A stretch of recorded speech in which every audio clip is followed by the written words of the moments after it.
뜻을 정한 다니엘과 새 친구라는 제목으로 하나님 말씀 증거하겠습니다. 이제 에스겔서의 말씀 다음에 다니엘의 말씀을 살펴보고, 특별히 1장과 다니엘은 6장을 한 장 더 그렇게 하고, 그리고 이제 구약의 이 대선지서, 그러니까 분량이 큰 이사야, 예레미야, 에레미야가 에스겔, 그리고 다니엘, 이 대선지서를 마치게 됩니다. 내년도 2021년 상반기에는 이제 소선지서를 주로 다루고요. 그리고 2021년 하반기 7월부터는 이제 신약을 들어가게 됩니다. 지금 이제 2년 반 동안 이렇게 내년 하반기까지 공과를 이제 구약을 마치다 보니까 교단 전체적으로 좀 우리 공과 편찬위원회에 여러 가지 이렇게 건의가 좀 많이 들어왔고, 그래서 이번에 우리가 이제 좀 토의를 해본 결과 신약은 좀 더 구체적인 진리가 더 많으니, 구약도 역시 마찬가지긴 하지만 우리가 처음에 구약을 그렇게 빨리 넘어갔던 이유가 좀 성경 전체의 구속사적인 큰 산을 보는 의미로 그렇게 했는데, 이게 너무 그게 이제 우리 목사님들과 또 성도님들이, 우리는 원체 그 이병규 목사님, 또 지다롱 목사님, 또 우리 남성호 목사님, 이런 분들이 말씀 한 절 한 절을 막 파고 거기서 계속해서 더 깊은 진리를 찾아내고 막 이런 것에 익숙하다 보니까 전체적으로 막 이렇게 보는 거를 너무 힘들어 하셔가지고요. 그래서 조금 그 방향을 달리해서 이제 신약은 좀 대부분 이렇게 잘 다루는 것으로 그렇게 하기로 했고요. 그래서 도리어 우리 그 이병규 목사님 그 공과 강해는, 강해적 공과는 이렇게 좀 살펴보지 않은 부분들도 좀 제법 있었어요. 패턴대로 돌아가다 보니까 거의 10년에 한 번씩 돌아갔는데요. 그러다 보니까 사실은 다루지 못한 부분들도 사실 있었는데, 그런 부분들을 보완하면서 그렇게 신약을 하려고 합니다. 신약도 그렇게 한 2년 정도 좀 더 걸릴 수 있을 것 같아요. 전체를 거의 빠지지 않고 하게 되다 보면 아마 그렇게 될 것 같은데, 아무튼 그런 방향을 가지고 공과가 편찬된다는 것, 그리고 이제 오늘 나눠드렸던 그 공과 책은 좀 잘 가지고 다니시면서 그렇게 보시면 아주 요긴하고, 또 공과를 그렇게 하려고 그래요. 공과가 보면은 신앙에 도움이 되고, 그리고 진리의 지식에도 도움이 되고, 그 공과를 보면 조금 다른 주석들을 보는 것 이상으로 개관이 잘 요약돼 있고, 또 중요한 의미도 잘 녹아져 있는 그런 공과를 만들려고 하니까요. 우리 이병규 목사님의, 또 박윤선 목사님의, 또 김현복 목사님의 그 해석에서 넘어가지 않게 현재에 맞춰서 적용을 하면서 그렇게 하려고 하니까, 그 나눠드린 공과를 잘 보시면서 이제 내년 예배 드릴 때에는 그 공과를 함께 펴놓고 보시면, 저는 대부분 그것을 위주로 하니까요. 그렇게 해서 저는 보통 이제 공과위원이 한 10분 정도 계시는데요. 그 중에 그러니까 한 30개 되는 말씀을 이렇게 해야 되니까 보통 한 세 편 정도의 말씀을 그렇게 맡아요. 그래서 이번에 제가 이번 해에 맡았던, 이번 하반기에 맡았던 것은 이사야, 예레미야, 에레미야가 그거 제가 했던 거거든요. 예. 근데 이제 또 이제 내년 상반기는 오바댜하고 또 뭐였지? 아무튼 그렇게 했었는데요. 아무튼 그렇게 각자서 맡아가지고 정말로 심혈을 기울여서 하는 거기 때문에 특별히 강해서의 뜻에 부합하게 다르게 해석하지 않도록 잘 검증하고 하는 것이니까, 좀 공과를 잘 사용해 주시면 신앙에 큰 유익이 될 것 같습니다. 다니엘 이 1장의 말씀은 뭐 우리가 너무나 잘 알고 유명한 말씀이어서 8절 말씀 요절인데요. 한번 우리 다 같이 읽어보도록 하겠습니다. 8절 시작.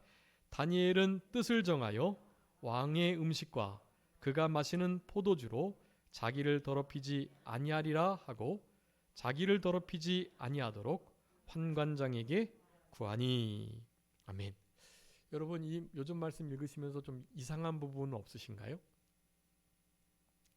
아니 하나님께 뜻을 묻고 하나님께 구해야지 왜 환관장에게 구하라는 거예요.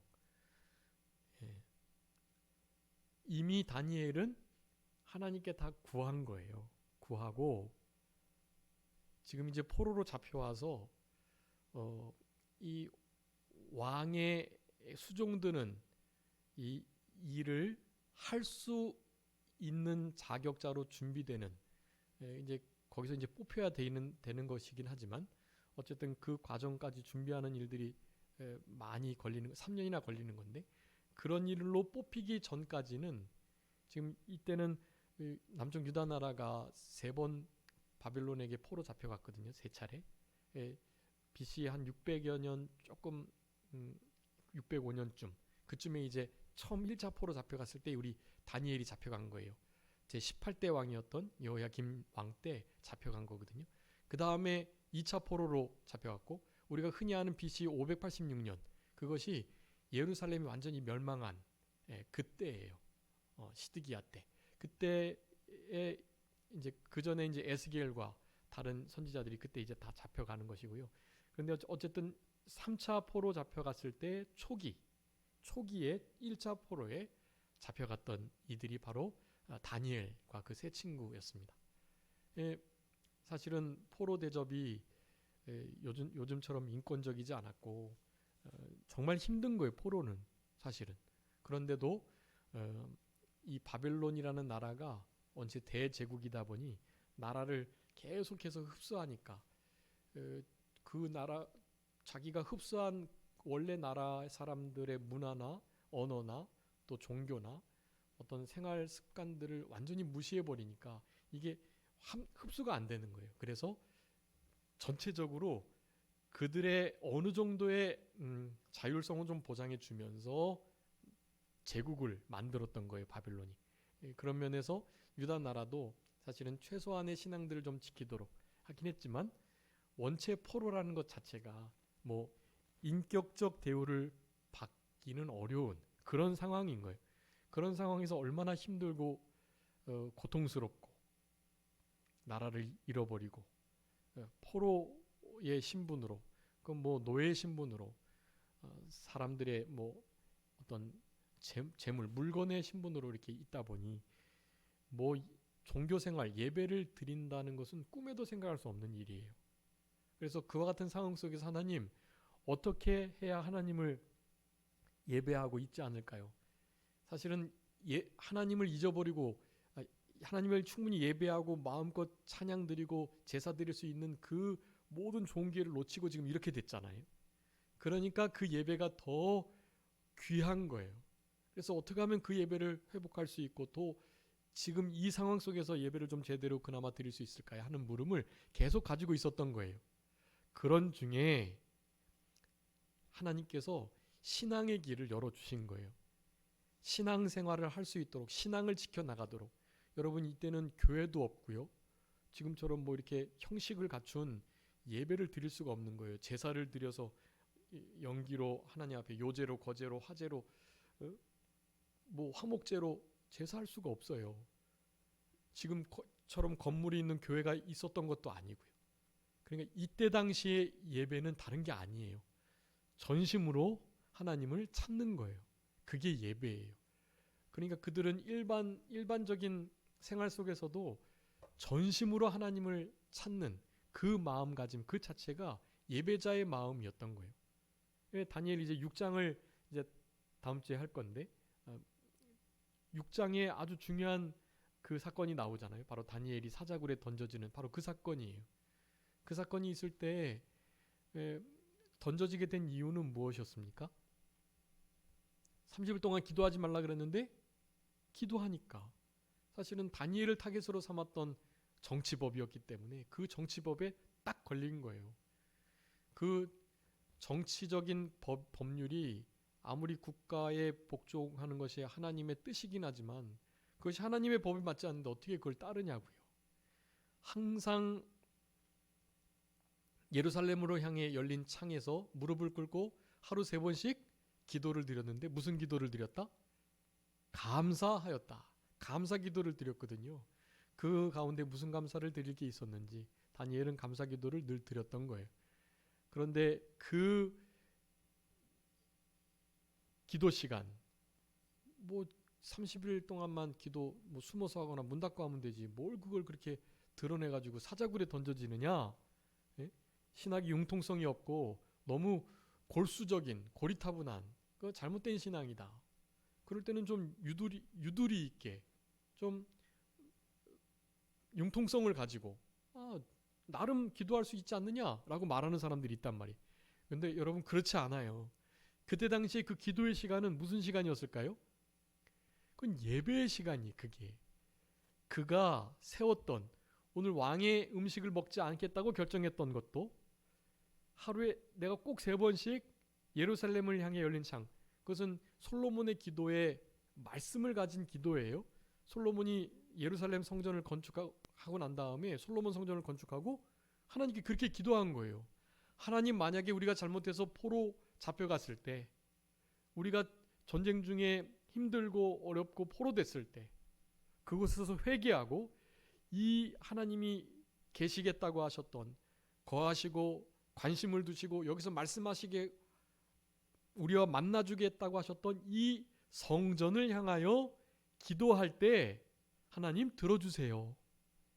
그래서 포로로부터 회복시켜 주시고 우리의 기도를 들어주셔가지고 우리를 변호해 주시고 신원화해 주시고 회복시켜 주세요. 하나님께 그렇게 기도했거든요.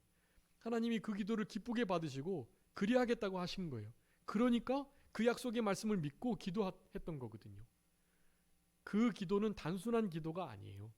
그것은 예배였고 지금 우리가 주일날 예배당에 모여서 교회에 모여서 함께 예배드리는 바로 그 시간인 거예요. 그러니까 그것은 양보할 수가 없는 거예요. 목숨을 걸고 예배의 시간을 지켜야 하는 거예요. 목숨을 걸고 우상의 제물을 먹지 않고 우상 숭배하지 않고 우상과 가까이 하지 않고 우상의 이름도 부르지 않겠다고 그렇게 결심하는 그것 자체가 그게 바로 교회 신앙이었어요. 그게 오늘 본문에서는 교회가 없고 또 교회에 다니고 주일날 주일을 지키고 이런 것이 전혀 없지만 바로 하나님께서 그 신앙의 길을 열어주셨는데 그것은 다른 것이 아니라 어떻게 하면 하나님께서 지금 이 상황 속에서 하나님을 더 잘 섬길 수 있을까 하는 그 마음가짐. 여러분 그 마음가짐을 갖도록 하나님께서 지금 다니엘을 들어서 이런 교훈을 하고 계시는 것입니다. 여러분 그래서 그게 중요해요. 지금 이렇게 실제로 주일날 시간을 지켜서 하나님의 전에 약속을 지켜 나오는 이 일 이렇게 보이는 교회 안에 약속을 지켜 약속 시간에 나오는 이것과 같이 하나님의 말씀 속에 담겨져 있는 우상 숭배에 관한 제물을 먹지 않는 바로 그 신앙을 지키겠다고 했던 그 결심 여러분 그 결심이 이 시간에 주일날 교회에 나와서 예배드리는 이것과 같은 거예요. 꼭 같은 거예요. 여러분 그래서 우리의 삶 속에서 충분히 어느 환경에 처하든지 이 다니엘은 그 세 친구는 포로 잡혀도 이런 결단을 이런 마음을 정하는 일을 했었는데요. 여러분 우리의 삶 속에서는 그런 일이 정말로 많아야 합니다. 예. 전에 끊지 못했던 죄를 끊으려고 결단하는 일. 예. 뭐 전에는 항상 그렇게 해왔지만 그것이 하나님의 기뻐하시는 뜻이 아니라는 감동과 성령의 양심의 어떤 가치가 꺼리낌이 있다면 그것을 완벽하게 떠나는 그와 같은 이 신앙의 진보와 발전 그런 것이 있어야 하는 거예요. 그런 것이 우리들에게 요구되고 있고 다니엘의 말씀을 통해서 우리는 그런 교훈을 받아야 하는 것입니다. 이 1절부터 7절까지는 바벨론이 그래도 포로 잡혀갔지만 마침 왕궁에서 교육을 받게 되었어요. 실제로 왕을 모셔 서는 것은 이제 나중에 왕과 대면을 해야 되겠지만 그래도 그 가운데 뽑힌 거예요. 나름 이 다니엘과 하나냐, 미사엘, 아사랴 이 세 친구는 조금 유대에 있을 때 귀족 자녀들, 왕족 계통의 자녀들이었다고 생각이 됩니다.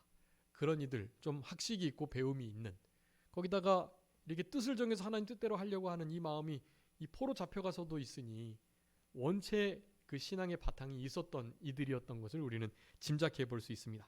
그래서 교육을 받게 되었는데요. 이게 좋은 일일까요? 여러분, 포로 잡혀갔는데 그 나라 왕을 섬기는 일에 선발이 된 거예요. 어떻게 했어요? 눈치가 보일 거예요. 분명히. 우리가 지금 일제에 이렇게 억압을 받았을 때 일제의 정치 어떤 지도자들을 보좌하는 일에 쓰임 받았다고 해보세요. 지금도 그 잔재 세력이 남아 있다고 일제 시대 때 일본에 협력하고 도움을 줬던 이들을 우리가 얼마나 정죄해요. 여러분, 근데 그것을 그렇게 해서는 안 돼요. 물론 그들이 마치 박쥐와 같이 여기 붙었다 저기 붙었다 매국하고 또 실제로 매국노 역할을 하는 사람들은 그런 사람들은 처단을 받아야 되겠지만 여러분, 보통은 그냥 살기 위해서 그리할 수밖에 없는 거예요. 그냥 그것을 매국노 취급을 해서는 안 됩니다. 그건 국가의 책임이지 개인의 책임이 아니에요. 국가가 잘못해서 종살이 하게 됐는데 그것을 왜 개인에게 물어요? 개인은 그냥 살려고 하는 거예요. 그리고 그곳에서 태어난 사람들은 어떻게 했어요?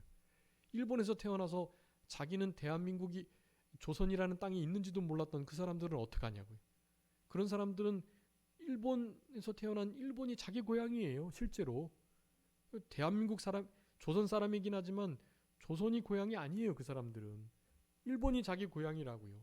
그래서 그곳에서 열심히 공부해서 장차관 되고 선생님 되고 의사 된 게 그게 왜 나빠요? 그것을 결코 나쁘게 보면 안 돼요. 적어도 그곳에서 태어나서 그곳에 자란 사람들에게 대해서는 그런 잣대를 결코 들이밀어서는 안 됩니다. 이때 당시에도 당연히 그런 눈총이 없을 수가 없는 거예요.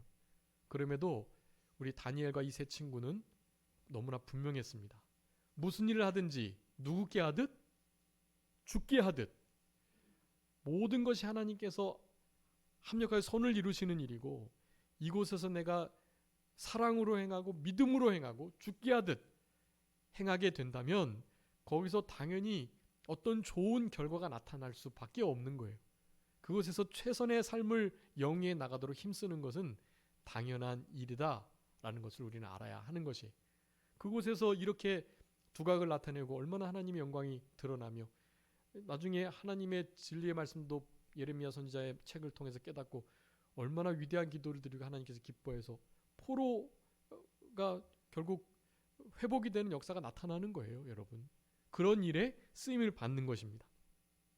그래서 이 말씀을 통해서 우리가 받아야 할 중요한 교훈은 하나님께서 우리에게 허락하신 그 상황 속에서 우리는 언제나 죽게 하듯 사랑으로 믿음으로 최선을 다해야 한다라는 사실이고요. 바로 그것은 어떤 신앙이 기초냐? 하나님께서 이 모든 일들도 어떻게 하고 계시다? 주관하고 계시다. 그리고 인도하고 계시다라는 사실이에요. 여러분, 지금 정말 힘든 상황이 나에게 닥쳤어요. 근데 그것도 누가? 하나님께서 그렇게 인도하신 거예요. 물론 나의 연약함과 내 죄와 내가 잘못 선택하고 내가 잘못으로 인한 결과물들이긴 할지라도 그것조차도 누가요? 하나님께서 그렇게 인도하고 섭리하신 거예요. 하나님의 섭리, 예정과 작정 밖의 일은 일어나지 않아요. 절대로. 그러니까 그것들도 하나님께서 인도하셨다. 그곳에서 철저하게 회개하면서 하나님께 하듯 무슨 일이든 감당하는 자세가 중요하다. 그래서 언제나 하나님의 주권적인 인도하심이 있다라는 사실을 확신하는 것이 아주 중요한 것을 오늘 본문을 통해서 우리들에게 말씀해 주고 계십니다. 근데 아까 말씀드렸던 것처럼 하나님께 미리 구해서 뜻을 찾고요. 그래서 이제 환관장에게 구한 거예요. 환관장에게 8절에 우리 요절처럼 구했더니 9절에 어떻게 하셨다고요? 하나님께서 다니엘로 하여금 환관장에게 어떻게 해요? 은혜와 긍휼을 얻게 하셨다. 여러분이 은혜와 긍휼을 얻는 게 중요해요. 하나님 앞에 믿음을 써서 바로 하면 사람에게 은혜와 긍휼을 받게 됩니다. 사람에게 귀중히 여김을 받아요. 하나님을 기쁘시게 섬기면은요, 사람에게도 반드시 칭찬을 받게 돼 있어요. 그것이 하나님의 원리입니다. 여러분, 이것이 아주 중요한 거예요. 하나님의 인도하심이 어떤 환경 속에서도 계속된다. 그 상황 속에서 우리는 하나님께 뜻을 분명히 찾아 구하고 사람에게도 잘해야 한다. 사람에게 잘못하고 이렇게 구하거나 함부로 대했다면 이 환관장이 뭐가 이쁘다고 다니엘과 그 세 친구 이런 자기 목숨이 위태로울 만한 얘기와 소리를 들어주겠어요. 결코 그렇지 않거든요. 예. 여러분, 우리 공무원이 얼마나 자기를 자기 몸을 사리고 그러는 줄 아시잖아요. 이때 이 환관장은 그래도 나름 높은 관직이긴 하지만 다니엘에게 분명히 말했던 것처럼 굳이 그렇게 해가지고 왕이 주는 걸 다 거절하고 그것도 좀 큰일인데 그러고 나서 너희들의 몰골이 초췌해지면 내가 위태롭다. 내가 너희들 잘 돌보라고 내가 지금 이렇게 명령을 받았는데 내가 위태로우니까 안 돼. 이런 지하에 거절할 수 있지만 다니엘이 지혜롭게 이 환관장에게 잘 뭐 했다고요? 구한 거예요. 간청하고 간구한 거예요. 그렇게 지혜롭게 대하니 이 환관장도 그것을 허락해 주지 않을 수가 없었던 것입니다. 그러니까 딱 10일을 시험하는 그런 기회를 준 거예요. 그렇지 않았으면 이 기회마저도 없어요. 여러분, 사람과의 관계 속에서 모든 것을 죽게 하듯 하면서 사랑으로 믿음으로 누구에게 대하든지 대하면 기회가 생깁니다. 하나님의 인도하심은 그렇게 이끌어져 가는 거예요. 모든 사람이 예수님인 것처럼 예수님도 직접 마태복음 25장의 비유를 들어 말씀하셨어요. 이 지극히 작은 소자에게 한 것이 누구에게 한 것이다? 나에게 한 것이다. 그 작은 자란 말이에요. 거들떠보지도 않고 무시해도 될 만한 그런 사람, 도리어 또 해를 끼치는 그런 사람 뭘 돌보고 뭐 그렇게 해줄 필요가 있겠어요. 그런데 그렇게 하라는 거예요. 성경은 그런 사람들을 돌봐주고 그런 사람들을 대접하고 그런 사람들에게 잘하라는 거예요. 우리를 위해서 목숨을 주신 주님을 대하듯이, 죽게 하듯이. 여러분, 그게 신앙입니다. 다니엘이 그걸 아주 잘한 거예요. 다니엘은 다른 아무 틈 아무 허물을 말씀에 관한 것 외에는 찾을 수가 없는, 정말 나라가 3번이나 바뀌는데도 그 가운데 끝까지 정치적인 일들을 계속해 나가는, 여러분, 정권이 바뀌면 다 바뀌는 거예요. 근데 그 1장 마지막에 그렇게 말씀하잖아요. 고레스 왕 원년까지 있었다. 이 나라가 3번이나 크게 바뀌는 바벨론 메데 바사 그 과정 가운데 다니엘은 계속해서 일을 해나간 거예요. 다니엘 6장에 다니엘은 젊은 다니엘이 아니라 늙은 다니엘이에요. 거의 90세 가까이 되는.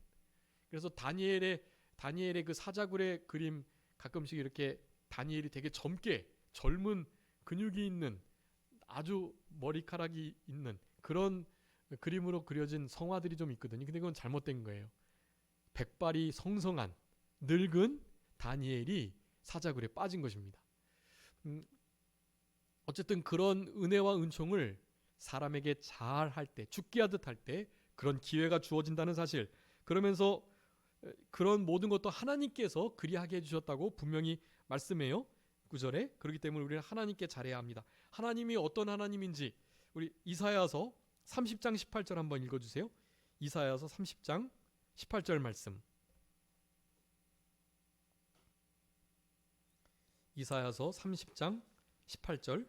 그러나 여호와께서 기다리시나니 이는 너희에게 은혜를 베풀려 하심이요 일어나시리니 이는 너희를 긍휼히 여기려 하심이라.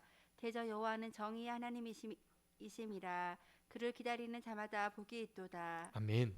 여러분, 우리 하나님께서는요, 은혜를 베푸시려고 기다리시고 긍휼을 베푸시려고 일어서시는 분이세요. 은혜와 긍휼이 사실은 주께로 말미암는 거예요. 이 출애굽기 33장 19절에도 말씀하신 여호와께서 이르신 내가 모든 선한 것을 내 앞으로 지나가게 할 것인데 여호와의 이름을 내 앞에 선포할 것이다. 나는 은혜 베풀 자에게 은혜 베풀고 긍휼히 여길 자에게 긍휼히 여기는 자이다. 우리 하나님께서 하나님 자신을 그렇게 소개하고 계세요. 내가 은혜와 긍휼을 베푸는 자이다.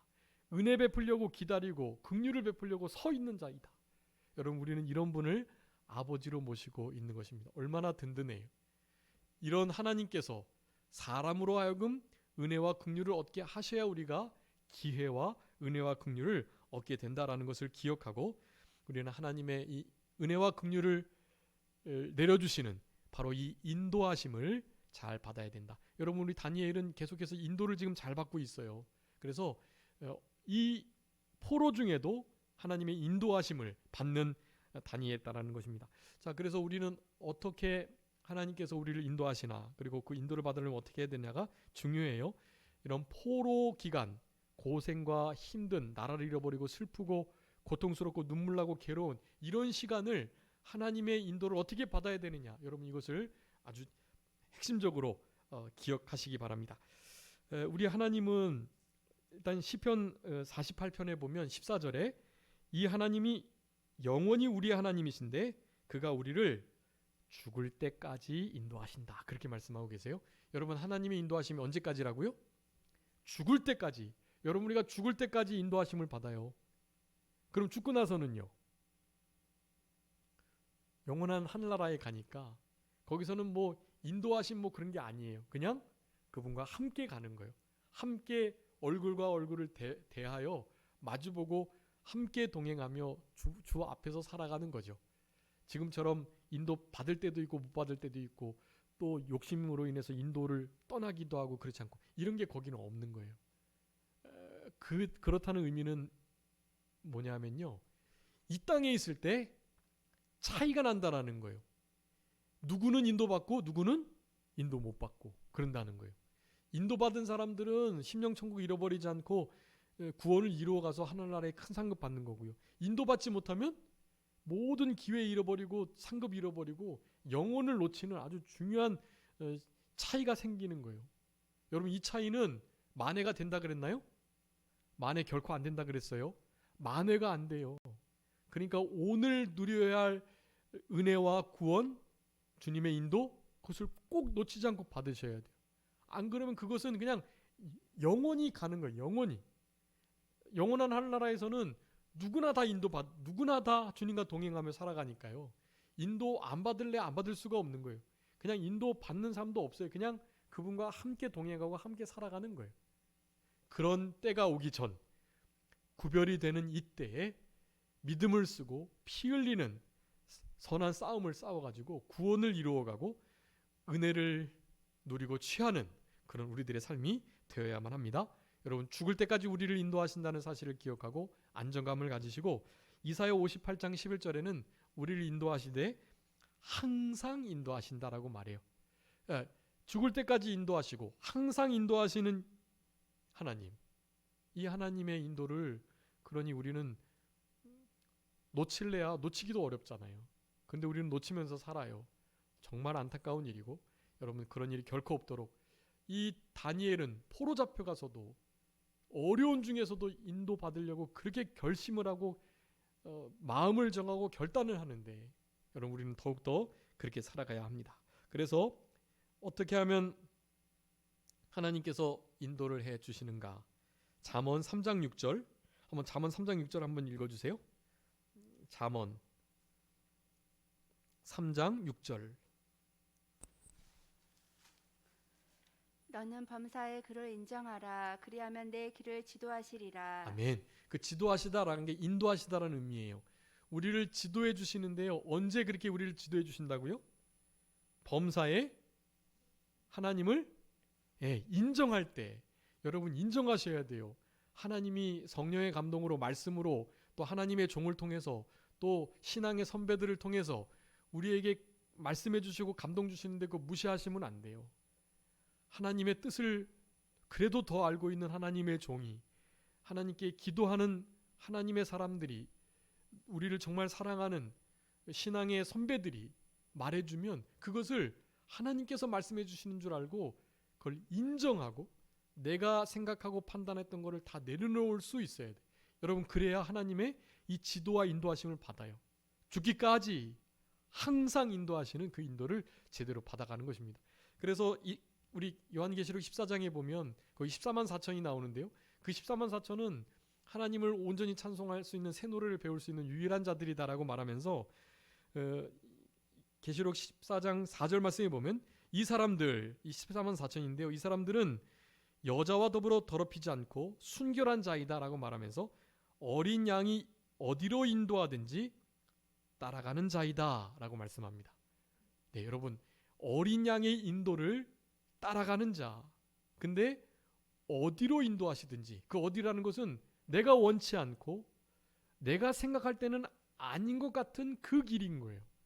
내 생각과 내 신앙과 내 경험과 나의 판단으로는 이거 아닌데 하는 생각이 드는데, 성경의 원리가, 내 신앙의 양심이, 하나님의 종이, 신앙의 선배들이 그렇게 하면 안 되고 이렇게 해야 된다고 말하면 그거 거부하기 쉬워요. 그런데 진짜 14만 4천, 진짜 하나님의 인도를 제대로 받는 자들은 그 어린 양의 인도를, 예수 그리스도의 인도를 어떻게 해요? 어디로 인도하든지 받아나가는 자들인 거예요. 내 경험과 신앙을 다 내려놓고 범사의 주님을 인정하며, 여러분, 인정한다라는 것이 믿음이라 그랬어요. 믿음 세 가지 뜻이 있는데요. 믿음 피스티조의 세 가지 뜻은요, 인정하고 시인하다, 그리고 모든 것을 다 맡기고 의지하다. 이 맡기고 의지하다가 흔히 우리가 알고 있는 믿음이죠. 근데 믿음은 그것만 있는 게 아니에요. 인정하고 시인하다, 그리고 다 맡기고 의지하다, 그리고 이 모든 것들이 다 하나님께로부터 온 줄 알고 순종하다. 여러분, 믿음에 순종이라는 의미가 있어요. 그러니까 믿음과 순종이 같은 거라고 말하는 거예요, 성경은. 믿음이 순종이고 순종이 곧 믿음이에요. 순종이 없는 믿음은 죽은 믿음. 그래서 그렇게 말하는 거예요. 믿음에 순종이 들어있기 때문에 그래요. 그래서 사실은 순종과 믿음은 같은 거예요. 신앙과 순종, 불신앙과 불순종 다 같은 거예요. 우리는 믿는다 하고서 순종함이, 행함이 없으면 그거는 그 믿는다는 말이 거짓말, 가짜인 거예요. 그래서 죽은 것이라고 표현하는 것입니다. 여러분, 범사의 하나님의 말씀과 그분의 감동과 신앙 양심을 인정하셔야 돼요. 인정하시고 그 길이 좀 어렵고 내 판단이나 내 생각에, 내 어떤 정치적인 소견에, 나의 이념적인 사상에 맞지 않는다 할지라도 그것이 하나님의 길이라면, 그것이 성경의 원리라면 그것을 따라가는 거예요. 그게 하나님의 인도를 제대로 받는 자들, 진짜 14만 4천의 참된 모습이다라고 할 수가 있겠습니다. 자, 1절부터 7절까지 어떠한 환경 속에서, 포로 잡혀가서 나라를 잃어버린 상황 속에서도 하나님은 뭐 하신다? 인도하신다. 그 인도를 우리는 항상 받아야 된다. 죽기까지 받아야 된다. 근데 그냥 받게 해주시는 것이 아니고 사람을 통해서 은혜와 긍휼을 입도록 해서 우리를 인도하신다. 그런데 그렇게 인도함을 제대로 받으려면 진짜 겸손해져서 범사에 하나님의 그 길을, 섭리를 인정하고 믿음을 가지고 따를 때, 그럴 때 가능해진다라는 것입니다. 8절부터 16절까지는요, 뜻을 정해서 믿음을 지켜서 다니엘이 그리고 세 친구가 그 어려운 과정을 믿음으로 잘 통과하는 그런 내용이 나와 있습니다. 이 환관장의 왕이 주는 이 음식 정말 거절하기 어려운 거예요. 그렇지만 거기에 구약시대에 먹지 않아야 할, 또 그렇게 하지 않아야 할 그런 음식들이 많이 있기에, 피 뿌린 음식들, 또 우상에게 절한 음식들을 당연히 많이 있기에 그것을 거절했던 것입니다. 그런데 그것을 거절하는 과정 중에 참 어려웠지만 그래도 10일 동안 좀 시험해서 물과 채소만 먹고 어떤지 한번 보시고 그 다음에 처분해 주세요. 여기 처분해 달라고 한 말이 중요해요.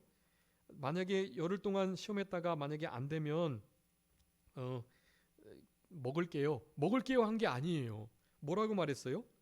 13절에 비교해 보아서 종들에게 행하소서. 만약에 10일 지나서 초췌해져 가지고 다니엘과 그 세 친구가 이제 물과 채소를 먹으면 안 되게끔 됐어요. 그러면 이거 왕이 주는 이 포도주와 진미 먹어 이렇게 말할 때 이 세 친구가 먹겠다는 거예요, 안 먹겠다는 거예요? 그거 안 먹겠다는 거예요. 만약에 열흘 지나서 우리가 더 안 좋아지면 먹을게요가 아니라 만약에 안 좋아져도 안 먹는 자들에게 내리는 처분을 우리에게 내려주세요. 그런 의미예요. 예, 이것도 신앙의 고백인 거죠. 여러분 아주 다니엘과 이 세 친구의 신앙은 정말 위대한 신앙이에요. 다니엘이 먼저 결정한 거지만 이것을 세 친구가 사실은 함께 동참한 것입니다. 동참해서 이 일을 잘 해 나갔어요. 이것은 우리에게 이런 영적 교훈을 줍니다. 말씀대로 순종하면서 말씀대로 살기를 결정해야 된다. 뜻을 정해야 된다라는 것을 우리 말씀을 통해서 우리들에게 교훈해 주고 계십니다. 여러분 언제 내가 뜻을 정해서 말씀대로 살기를 결정하셨나요? 하루에 밥은 굶어도 말씀은 굶지 말아야지. 내가 다른 것 보기 전에 먼저 성경 읽어야지. 그 누구와 대화하기 전에 하나님과 가장 먼저 하나님께 찬송드리고 하나님과 먼저 기도해야지. 잠자기 전에 핸드폰 보고 자는 것 아니고 주님 말씀 묵상하며 하루를 돌아보며 잠들어야지. 여러분 이런 신앙의 결단을 언제 하셨는지 생각해 보셔야 돼요. 지난해까지는 성경 하루에 3장 봤지만 올해부터는 5장씩 봐야지. 지난해까지는 30분 기도했지만 올해는 좀 50분, 1시간 기도해야지. 여러분 이런 신앙의 결단을 언제 내렸는지 생각해 보셔야 돼요. 예전에는 오후 예배 안 나왔지만 이제 오후 예배 나와야지. 예전에는 수요 예배 못 드렸는데 이제는 수요 예배까지 드려야지. 금요 기도에 참여해야지. 새벽 예배, 새벽 제단 쌓아야지. 여러분 이런 신앙의 결단을 언제 하셨는지 돌이켜 보셔야만 합니다. 말씀대로 살기로 결정하는 자들에게 하나님은 정말 신앙의 멋진 길을 허락해 주세요. 여러분 이 왕의 이 우상제물의 진미를 거절하는 이 신앙의 길을 어떻게 걸어갈 수 있겠어요? 감히 못하는 거예요 사실은. 근데 그 일을 신앙이 결단을 하고 이때도 죽으면 죽으리라 한 거예요. 만약에 10일 동안 했는데 안 되면 못 먹는 자들에게 행하는 벌 내려주세요. 처분해 주세요. 그렇게 말한 거예요. 얼마나 위대한 신앙이에요.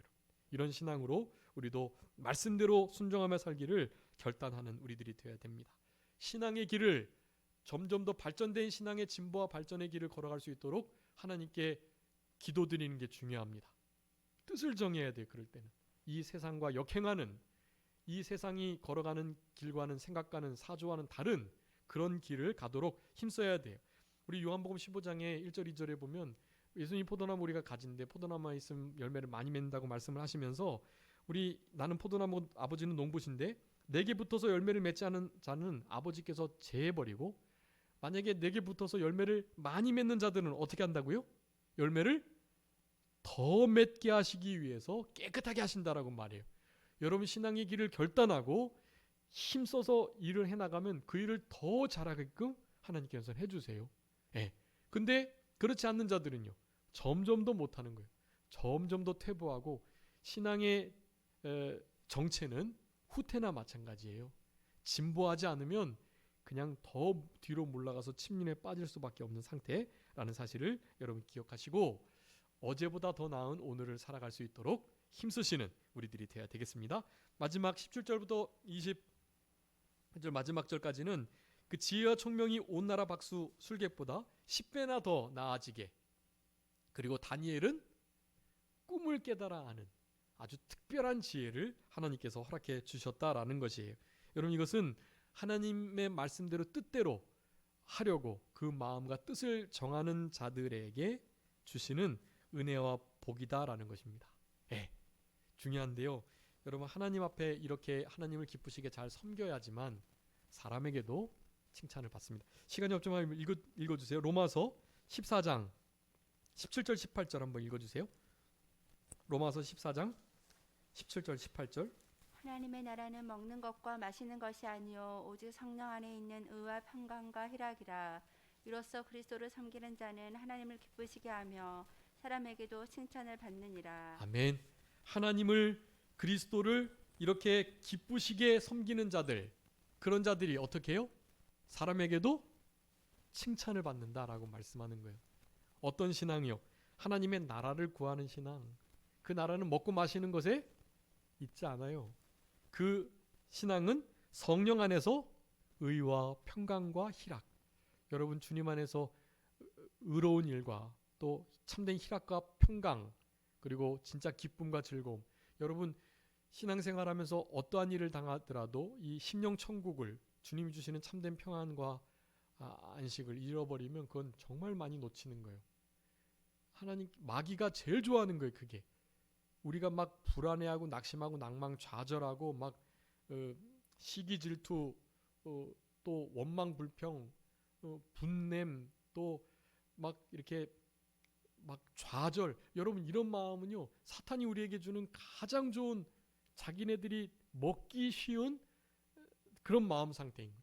사탄이 좋아하는 일을 우리 하면 안 돼요. 하나님이 우리에게 주신 것은 뭐예요? 의와 평강과 희락이에요.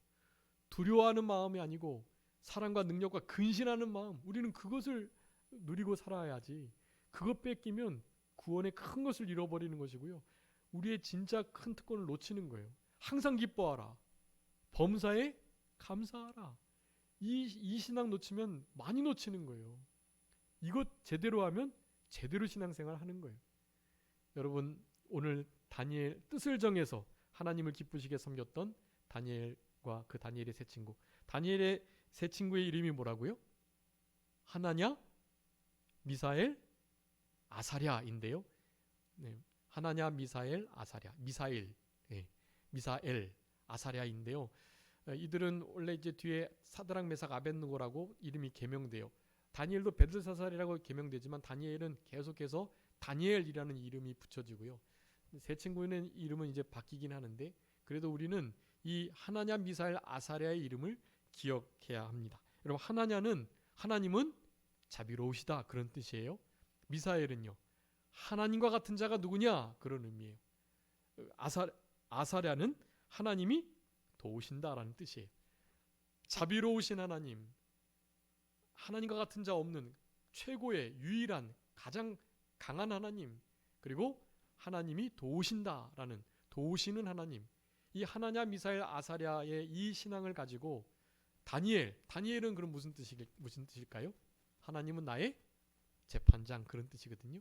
하나님께 모든 건 맡기고 하나님께서만 아시고 판단하시면 된다 하는 마음을 가지고 하나님을 재판장 삼고 하나님의 자비로우심과 하나님과 같은 자 없다라는 믿음을 가지고 하나님의 도우심을 힘입어 살아갔던 이 다니엘과 하나냐, 미사엘, 아사랴의 신앙처럼 우리가 남은 때 뜻을 정해서 이 세대를 본받지 않고 이 세대를 거스리며 이 세대의 시대사조를 신앙으로, 진리로, 예수 그리스도의 그 십자가의 보혈의 능력과 부활의 생명의 능력을 가지고 이 시대를 이겨나가는 우리들이 되어야 되겠고, 그런 자들에게 주시는 지혜와 총명과 깨달아 아는 하나님의 뜻을 분별해내는 이 귀한 은혜와 복을 받아 누리시면서 이번 한 주간도 하나님의 인도하심을 항상 끝까지 받으시면서 우리 여호와의 길을 인정하는 그런 참된 신앙의 길로 살아가셔서 승리하시는 그런 복된 한 주간이 되셨으면 좋겠습니다. 잠깐 기도하겠습니다. 살아계신 우리 아버지 하나님, 감사합니다. 뜻을 정해서 하나님의 기뻐하시는 신앙의 길을 걸어가려 했던 다니엘과 그 세 친구 하나냐, 미사엘, 아사랴와 같은 신앙을 우리에게 허락하여 주시고, 사람에게 은총을 받을 수 있도록 무슨 일을 하든지 죽게 하듯 사랑으로, 믿음으로 하게 하여 주시고, 특별히 의와 평강과 희락, 성령 안에서의 이 신앙으로 그리스도를 섬길 때 하나님께서 기뻐하시고, 그런 자들에게 하나님께서는 사람에게도 칭찬을 받게 해주시는 은혜를 내려주셔서 하나님이 영광 받으신다 하셨사오니, 이와 같은 신앙으로 한 주간을 살아갈 수 있도록 도와주시고, 특별히 하나님을 나의 재판장 삼고 하나님의 자비로우심과 하나님과 같은 자 없음을 확신하는 신앙으로 하나님의 도우심을 힘입어 살아가는 우리 다니엘, 하나냐 미사엘 아사랴의 그 이름과 같은 그런 신앙으로 이번 한 주간도 승리할 수 있도록 우리 주님께서 역사해 주시기를 간절히 바라옵고, 이 우한폐렴 코로나19 바이러스가 더 이상 확산되지 않도록 주님 도우시고 우리들의 죄를 회개하며 우리 주님께서 하늘에서 들으시고 죄를 사하시고 이 땅을 고쳐주시겠다는 약속의 말씀을 믿고 우리는 겸비하여 여호와의 얼굴을 구하며 죄악된 길을 떠나는 그런 우리들의 삶이 되므로 이 나라에도 하나님께 주신 은혜와 복이 임할 수 있도록 우리 주님께서 역사하여 주시옵소서. 아버지 하나님, 모든 것 그저 주님께 맡기오며 특별히 우리의 상한 심령과 또 연약한 육체를 우리 주님께서 어루만져 주시고 강하게 하여 주시고 힘 주시고 위로하여 주시고 능력으로 같이 해 주시기를 간절히 바라옵고 감사하오며 예수 그리스도의 이름으로 기도 올리옵나이다. 아멘.